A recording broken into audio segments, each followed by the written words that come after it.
来到台南海事学校，已经有真侪学生期末礼堂，因拢是今年台湾母苗职工协会所要奖助的优秀学生。伫社会局甲国校的推荐，对各高中到国小总共有332位。会中伫台南海事精彩太鼓甲人赛组阵正式展开典礼。会中其中每条嘛亲自到场颁奖，对着协会盛行相当感佩。有332位优秀的同学，这个除了见证我们武庙志工协会平常对于我们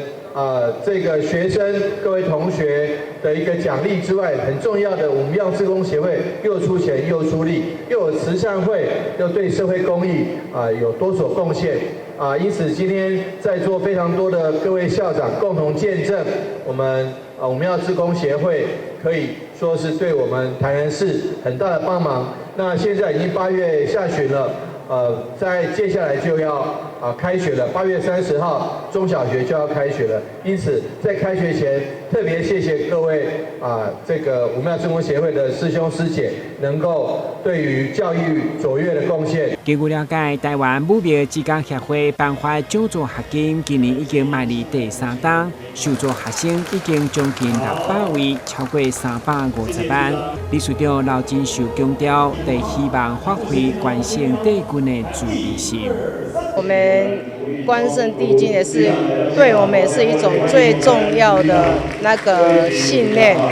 就是对我们就是说跟随他就是感觉就会有那个正义还有正念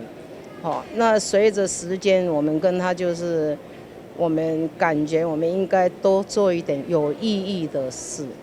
所以就说开始就是从这个方面就再多加强。